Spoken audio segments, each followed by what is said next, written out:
آج کی ویڈیو میں آپ کو ایک بہت امپورٹنٹ ٹاپک پر گائیڈنس دینے والی ہوں۔ رمضان مبارک میں بہت ساری حاملہ خواتین روزے رکھیں گی، لیکن ان کو یہ سمجھ نہیں آ رہا کہ وہ سحری میں ایسا کیا کھائیں کہ ان کا روزہ بھی آسانی سے رکھا جا سکے اور بچے کی صحت بھی متاثر نہ ہو۔ تو سب سے پہلے آپ کے لیے ایک ضروری بات ہے کہ السلام علیکم، رمضان مبارک۔ This is me doctor Abeera Ali, I am a gynaecologist. آپ کے لیے ایک ضروری بات ہے کہ ہر حاملہ خاتون کے لیے روزہ رکھنا لازمی نہیں ہے۔ اگر آپ کو شدید کمزوری، شوگر، ہائی بلڈ پریشر، خون کی کمی یا کسی بھی قسم کی کوئی کمپلیکیشن ہے تو پہلے اپنی گائناکالوجسٹ سے ضرور اس کے بارے میں ڈسکس کریں، اور اگر وہ آپ کو گو ہیڈ دیتی ہیں تو پھر آپ ضرور رمضان کے روزے رکھیں۔ اب ہم بات کرتے ہیں کہ رمضان میں بہترین سحری ڈائٹ کیا ہونی چاہیے۔ تو سب سے پہلے آپ کو کمپلیکس کاربز یوز کرنے ہیں۔ سحری میں ایسی غذائیں شامل کریں جو کہ آپ کو زیادہ دیر تک توانائی فراہم کرتی ہیں، جیسے کہ براؤن بریڈ یا ملٹی گرین روٹی، دلیا یعنی اوٹس اور براؤن چاول، وہ بھی آپ تھوڑی کوانٹٹی میں لے سکتی ہیں۔ یہ ڈائٹس جو ہیں وہ آہستہ آہستہ ڈائجسٹ ہوتی ہیں اور بلڈ شوگر کو بھی یہ سٹیبل رکھتی ہیں۔ نمبر 2 پہ آپ کو اپنی سحری ڈائٹ میں پروٹین لازمی شامل کرنی ہے۔ پروٹین آپ کو دیر تک فل رکھتی ہے آپ کے سٹمک کو، اور بیبی کی گروتھ کے لیے بھی بہت ضروری ہے۔ تو بوائلڈ ایگ یا پھر آملیٹ کم آئل میں فرائی کیا ہوا جو ایگ ہے وہ بھی آپ یوز کر سکتی ہیں۔ دہی، دودھ، چنے یا کوئی سی بھی دال، ان میں بھی پروٹین بہت اچھی اماؤنٹ میں ہوتا ہے، اور پروٹین لینے سے آپ کو ویکنس اور جو چکر آنے کے چانسز ہوتے ہیں وہ بہت کم ہو جاتے ہیں۔ نمبر 3 پہ آپ کو ہیلدی فیٹس لینی ہے۔ ہیلدی فیٹس میں بادام 4 سے 5 عدد، اخروٹ 1 یا 2، پینٹس یا کوئی بھی آپ اس کی جگہ کشمش لے سکتی ہیں تھوڑی مقدار میں۔ یہ بھی آپ کو بہت انرجی فراہم کرتی ہیں اور آپ کو آپ کے بیبی کے جو برین ڈیولپمنٹ ہے اس میں بھی کافی ہیلپ فل ہوتی ہیں۔ اچھا، نمبر 4 پہ آپ کو اپنی ڈائٹ میں فائبر ایڈ کرنا ہے۔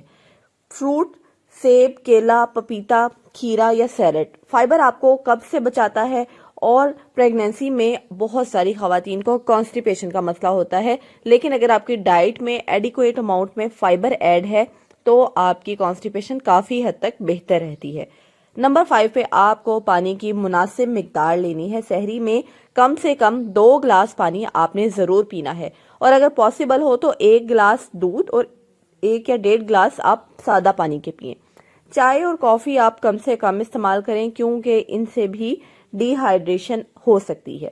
اب آپ کو کن کن چیزوں سے پرہیز کرنا ہے؟ تو بہت زیادہ نمک والی جو چیزیں ہوتی ہیں، زیادہ فرائیڈ چیزیں یا بہت زیادہ میٹھی چیزیں اور بازاری پراٹھے اور فاسٹ فوڈ، ان چیزوں سے آپ کو سحری میں پرہیز کرنا ہے، کیونکہ یہ چیزیں پیاس بڑھاتی ہیں اور سٹمک میں جلن پیدا کرتی ہیں۔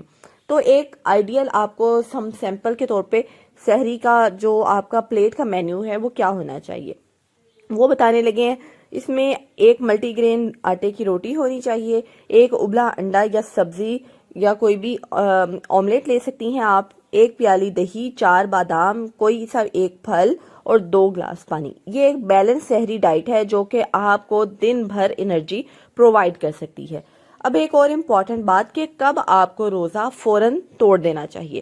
اگر آپ کو شدید چکر آ رہے ہیں، یا آپ کو بچے کی حرکت بہت کم محسوس ہو رہی ہے، یا آپ کو شدید پیاس ہو رہی ہے، یا پھر آپ کو ڈی ہائیڈریشن بہت زیادہ ہو رہی ہے، یا آپ کو پیٹ میں درد سٹارٹ ہو گیا ہے، یا آپ کو بلیڈنگ آنا سٹارٹ ہو گئی ہے، تو آپ کو فوراً روزہ توڑ دینا چاہیے اور ڈاکٹر سے کنسلٹ کرنا چاہیے۔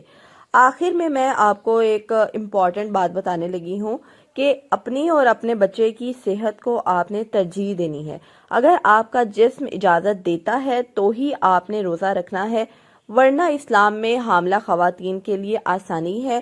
اگر آپ کے روزے آپ کی خراب طبیعت کی وجہ سے پریگننسی کے جو روزے ہیں وہ چھوٹ بھی جاتے ہیں تو آپ ان کو بعد میں قضا روزے کر کے پورے کر سکتی ہیں، لیکن آپ نے اپنی اور اپنے بیبی کی ہیلتھ کا خیال رکھنا ہے۔ اور یہ بھی ضروری نہیں کہ آپ سارے روزے رکھیں، آپ بیچ میں چھوڑ کے بھی کچھ روزے رکھ سکتی ہیں، پھر بریک کر سکتی ہیں، پھر روزے رکھ سکتی ہیں۔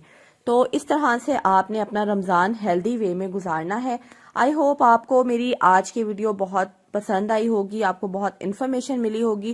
اگر آپ کے مائنڈ میں کوئی کوئری ہے یا آپ رمضان کی ڈائٹ کے حوالے سے مزید جاننا چاہتی ہیں تو مجھے کامنٹ باکس میں ضرور ٹیکسٹ کریں، میں آپ کو انشاءاللہ اس کا ضرور آنسر کروں گی۔ اپنا بہت سا خیال رکھیے گا اور رمضان کی خصوصی دعاؤں میں مجھے لازمی یاد رکھیے گا۔